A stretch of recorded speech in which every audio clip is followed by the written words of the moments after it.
नमस्कार दोस्तों, स्वागत है आपका आपके चैनल का नाम में। अगर आप हमारे चैनल पर नए हैं, तो जल्दी से सब्सक्राइब करें और जुड़े रहें हमारे साथ मजेदार और रोचक वीडियो के लिए। अगर आप अपने चैनल के विषय के अनुसार इसे और बेहतर बनाना चाहते हैं, तो मुझे बताइए। गौतम बुद्ध की शैली और उनके अनुभवों के माध्यम से ध्यान कैसे करें? गौतम बुद्ध की एक प्रेरणादायक कहानी। प्रस्तावना: शांति की खोज। बहुत समय पहले जब दुनिया शोर और संघर्ष से भरी थी, एक युवक सिद्धार्थ ने अपने जीवन में एक प्रश्न उठाया: मन को शांत कैसे किया जाए?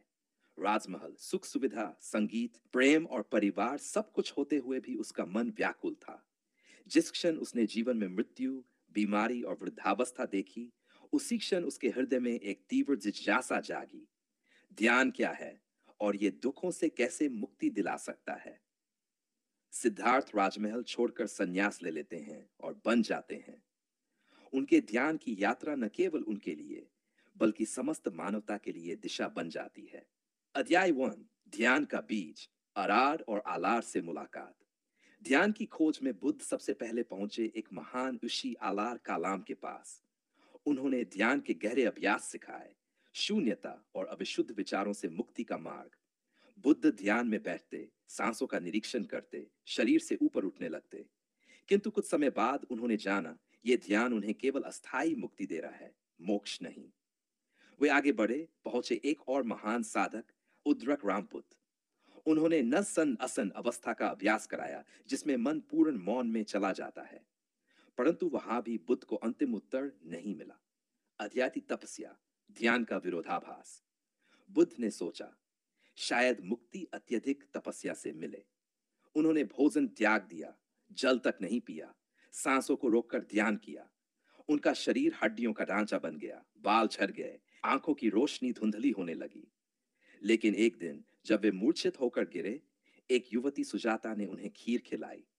उसी क्षण बुद्ध को एक महान सत्य का बोध हुआ: ना तो अति भोग में मुक्ति है, ना ही अति त्याग में। मुक्ति है मध्यम मार्ग में, सम्यक ध्यान में।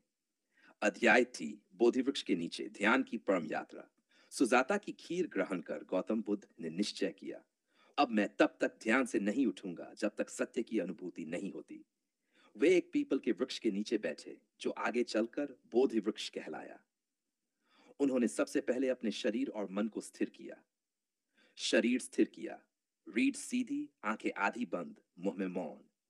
श्वास पर ध्यान, सांस आ रही है, जा रही है, बस उसका निरीक्षण। विचारों को आने दिया पर पकड़ा नहीं। जैसे बादल आते हैं चले जाते हैं, वैसे ही मन में विचार। बुद्ध ने रात भर ध्यान किया। पहले प्रहर में वे अपने पिछले जन्मों को देखने लगे। दूसरे प्रहर में उन्होंने संसार में कर्म और पुनर्जन्म का चक्र देखा। तीसरे प्रहर में उन्हें बोध हुआ, चार आर्य सत्य और अष्टांगिक मार्ग। और उसी क्षण ध्यान के गहनतम अनुभव में गौतम बुद्ध को निर्वाण प्राप्त हुआ। अध्याय जोर, ध्यान का मार्ग, चार आर्य सत्य और अष्टांगिक पथ। ध्यान केवल मौन बैठना नहीं, ये जीवन को देखने की कला है। बुद्ध ने ध्यान को इन चरणों में समझाया। चार आर्य सत्य: दुख है, जीवन में पीड़ा है। दुख का कारण है तृष्णा, लालसा, मोह। दुखों का अंत संभव है निर्वाण। उसके लिए मार्ग है अष्टांगिक पथ। अष्टांगिक पथ ध्यान का व्यावहारिक मार्ग। सम्यक दृष्टि, जीवन को यथार्थ में देखना। सम्यक संकल्प, करुणा और अहिंसा का निश्चय। सम्यक वाणी, सत्य, मधुर और संयमित बोल। सम्यक कर्म, अहिंसक और नैतिक आचरण। सम्यक आजीविका, ऐसा जीवन जिससे किसी को हानि न हो। सम्यक प्रयास, मन के विकारों से लड़ना। सम्यक स्मृति, हर क्षण सजग रहना। सम्यक समाधि, ध्यान, चित्त को एकाग्र कर निर्वाण की ओर बढ़ना। ध्यान की सरल विधि। बुद्ध की शैली में बुद्ध ने ध्यान को जटिल नहीं रखा। उन्होंने ग्रामीण, गृहस्थ, साधु सभी के लिए इसे सहज बनाया। आनापानसती ध्यान। और एक शांत स्थान पर बैठें, डक, पीठ सीधी रखें, आंखें बंद। केवल सांस को महसूस करें, आती और जाती। यदि विचार आए बस देखें, उनसे लड़े नहीं। बाय धीरे धीरे मन शांत होगा। विपश्यना ध्यान, विचार और भावना की समझ। शरीर की अनुभूतियों को देखें। जैसे शरीर में दर्द है तो उसे देखें, प्रतिक्रिया न करें। डा, हर भावना, हर विचार क्षणिक है, ये जाने। यह अभ्यास दुखों से मुक्ति की ओर ले जाता है। अध्याय 6, ध्यान से जीवन में परिवर्तन। बुद्ध के शिष्य। अंगुलिमाल, हत्यारा जिसने ध्यान से मुक्ति पाई। एक बार बुद्ध एक डाकू से मिले, अंगुलिमाल, जिसने 100 लोगों की हत्या की थी। जब वह बुद्ध के पास पहुंचा, बुद्ध ने केवल इतना कहा, रुक जाओ। अंगुलिमाल चकित था, मैं तो चल रहा हूं, आप रुके हैं, फिर आप कह रहे हैं रुक जाओ। बुद्ध बोले, मैं तो अपने हिंसा, लोभ, मोह से रुक गया हूं, तुम अभी भाग रहे हो। तुम भी रुको, मन से, आत्मा से। वह रो पड़ा। बुद्ध ने उसे दीक्षा दी, ध्यान सिखाया, और वही हत्यारा आगे चलकर एक शांत भिक्षु बन गया। विशाखा, गृहिणी जिसने ध्यान से दुख पर विजय पाई। एक दिन विशाखा की पुत्री की मृत्यु हो गई। वह रोती हुई बुद्ध के पास आई। बुद्ध ने पूछा, यदि ये गांव में कोई ऐसा घर हो जहां कभी मृत्यु न हुई हो, क्या तुम वहां से रुई ला सकती हो? वह पूरे गांव में घूमी, हर घर में मृत्यु का कोई न अनुभव था। वह लौटकर बोली, प्रभु, ऐसा कोई घर नहीं। बुद्ध बोले, बस यही ध्यान है। मृत्यु, पीड़ा, परिवर्तन, ये जीवन का स्वभाव है। जब तुम इसे जान जाती हो, तुम दुख से मुक्त होने लगती हो। अध्याय 7, ध्यान का अंतिम लक्ष्य निर्वाण। बुद्ध ने कभी ध्यान को केवल शक्ति या मानसिक शांति वर्धन नहीं बताया। उनके अनुसार ध्यान का अंतिम लक्ष्य था आत्मा के भ्रम से मुक्त हो जाना, अहंकार का विसर्जन, मोह, तृष्णा, क्रोध से बाहर आना। जब मन पूर्ण रूप से शांत हो जाता है, तब आत्मा सत्य को देखने लगती है। मैं कोई निश्चित वस्तु नहीं हूं, केवल एक सतत प्रवाह हूं। बुद्ध ने कहा, अब दीपो भव, स्वयं दीप बनो। ध्यान आत्मा की लौ। गौतम बुद्ध की यह ध्यान यात्रा केवल उनके लिए नहीं थी, ये आज भी हर व्यक्ति के भीतर एक रास्ता खोलती है। यदि आप अपने मन की बेचैनी से थक चुके हैं, यदि आप जीवन की हलचल से मुक्त होना चाहते हैं, तो बुद्ध की भांति एक वृक्ष के नीचे बैठ जाए। अपनी सांस को महसूस कीजिए, विचारों को गुजर जाने दीजिए, और धीरे धीरे आप पाएंगे बुद्ध भी आपके भीतर बैठा है। इस बार की कहानी है, तू कौन है जो मुझे गाली दे रहा है? गौतम बुद्ध की आत्मबोध की कहानी। प्रस्तावना, जब सत्य का सामना होता है। गौतम बुद्ध अपने शिष्यों के साथ एक गांव में पहुंचे थे। वहां का वातावरण पहले से ही अशांत था। कुछ ब्राह्मण और कट्टरपंथी बुद्ध के प्रचार से अप्रसन्न थे। उन्हें लगता था कि बुद्ध का संदेश उनके धर्म और परंपराओं के लिए खतरा है। एक दिन जब बुद्ध गांव के चौराहे पर प्रवचन देने पहुंचे, तभी एक क्रोधित युवक उनके पास आया और जोर जोर से अपशब्द कहने लगा। तू ढोंगी है, तू महापुरुष नहीं, पाखंडी है, तूने लोगों को भटका दिया है। पर बुद्ध शांत खड़े रहे। उनका चेहरा चल था, जैसे पत्थर पर जल की बूंदें गिर रही हो, बिना प्रभाव के। शिष्य चौंक गए। वे सोचने लगे, बुद्ध के अपमान पर भी ये कुछ नहीं कह रहे। बुद्ध ने युवक से पूछा, वत्स, तू कौन है जो मुझे गाली दे रहा है? जब क्रोध ने ध्यान से टकराया, युवक चौंक गया। उसने फिर गाली दी और कहा, तू मुझे पहचान नहीं पाया? मैं इस गांव का ब्राह्मण पुत्र हूं। तू मेरे पिता के विरोध में बोलता है। मैं तुझे सबक सिखाऊंगा। बुद्ध बोले, वत्स, मान लो कि कोई व्यक्ति उपहार लेकर आता है, लेकिन सामने वाला उसे स्वीकार नहीं करता, तो वह उपहार किसका रहेगा? युवक बोला, जिसने लाया है उसी का रहेगा। बुद्ध बोले, ठीक वैसे ही मैं तेरी गालियों को नहीं स्वीकारता। वे अभी तेरे पास हैं। तू अपने भीतर देख, ये आग तुझी को जला रही है। अध्याय 2, क्रोध की जड़, मैं कौन हूं? बुद्ध ने शांति से युवक को बैठाया और कहा, तू मुझे क्रोधित कर रहा है क्योंकि तुझ में मैं बहुत मजबूत है। तू सोचता है कि तू ब्राह्मण है, तू श्रेष्ठ है, तेरे विचार ही सत्य हैं। पर सत्य न तो ब्राह्मण है, न क्षत्रिय, न ही कोई जाति या मत। युवक ने पूछा, तो फिर आप कौन हैं?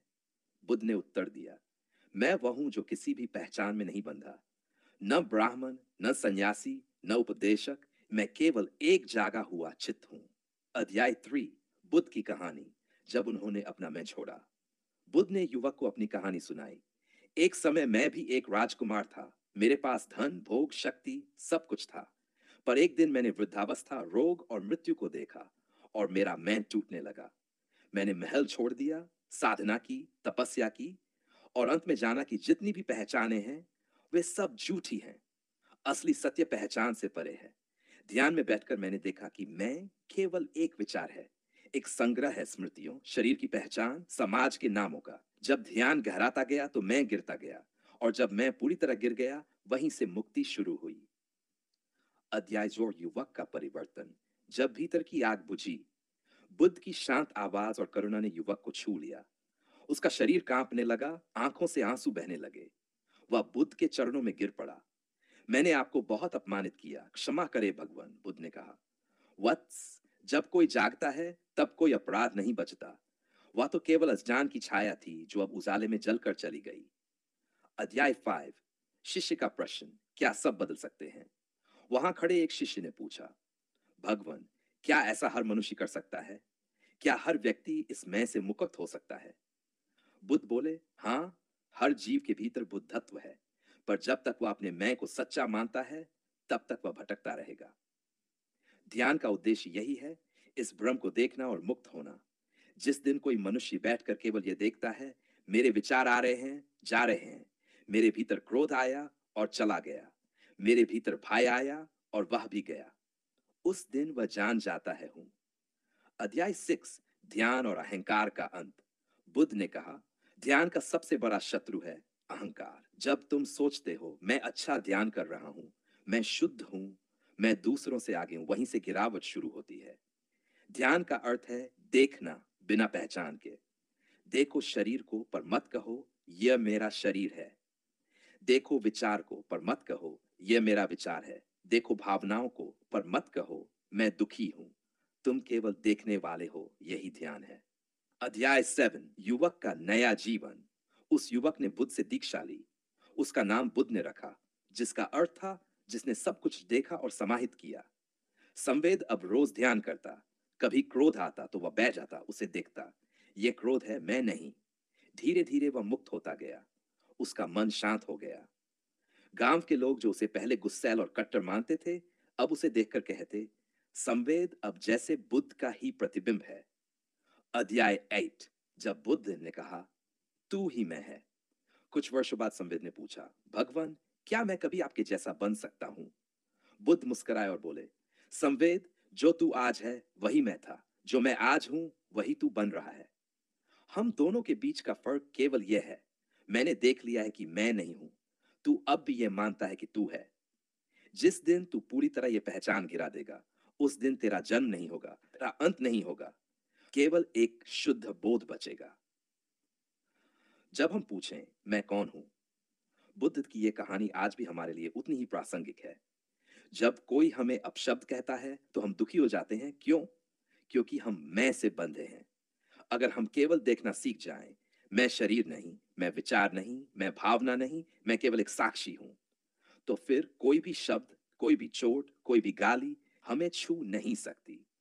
तो अगली बार जब कोई आपको अपशब्द कहे, केवल एक क्षण रुकिए, गहरी सांस लीजिए और बुद्ध की तरह मुस्कुराइए और पूछिए, तू कौन है जो मुझे गाली दे रहा है? अगर आप हमारे चैनल पर नए हैं तो जल्दी से सब्सक्राइब करें और जुड़े रहें हमारे साथ मजेदार और रोचक वीडियो के लिए। अगर आप अपने चैनल के विषय के अनुसार इसे और बेहतर बनाना चाहते हैं तो मुझे बताइए।